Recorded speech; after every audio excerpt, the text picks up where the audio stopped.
Hai. Ke sini ke Tekong? Makan sini. Ke sini. Dia macam mana? Dia just dia punya lauk kira macam mana? Kalau dia punya lauk tu kita kira rasa, nasi lemak biasa RM4.50, nasi lemak abang lemak tu RM5. Nasi yang ni RM6. Betul. Yang ni Kalau yang ni RM7. RM7. Ini RM9. RM9. RM5. Ini RM6.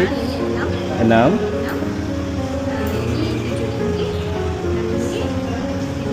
Yang ni RM6 juga. Okey. RM5. Okey, okey. Kalau macam tu nasi lemak telur mata campur ni lah sotong. Sotong. Ha. Sambal kertas biasa. Sambal biasa.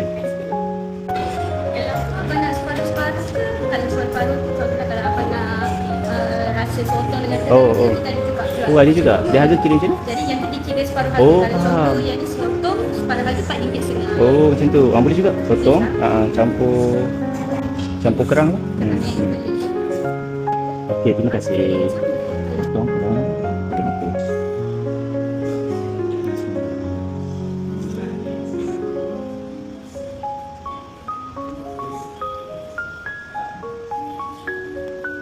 Sambal dia cukup. Dia punya sotong ni dah cukup.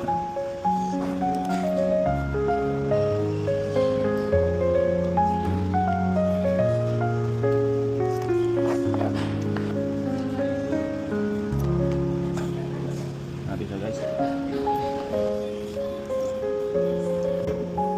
Wow, meriahnya. Terima kasih. Ni untuk ni RM7.50. Betul. Oh, okey. Alright. Thank you.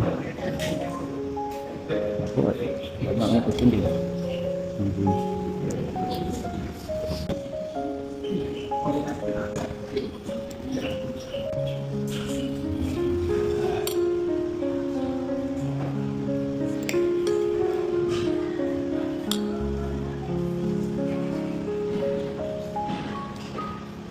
Dessert kan?